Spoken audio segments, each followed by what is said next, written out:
दादा, जरा लवकर घ्या ना, खूप उशीर झालाय हो, घरचे ओरडतील.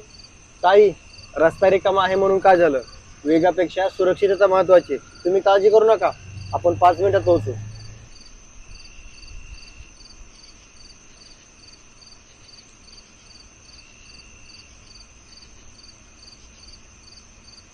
ताई, आलं घर, उतरा.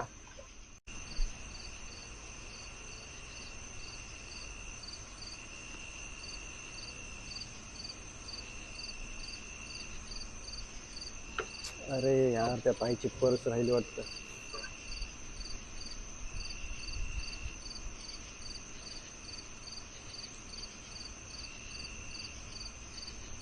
ताई, तुमची पर्स रिक्षातच विसरली होती. अरे हो, थँक्यू दादा, मला वाटलं गेली आता पर्स. खरंच खूप उपकार झाले तुमचे. उपकार कसले ताई?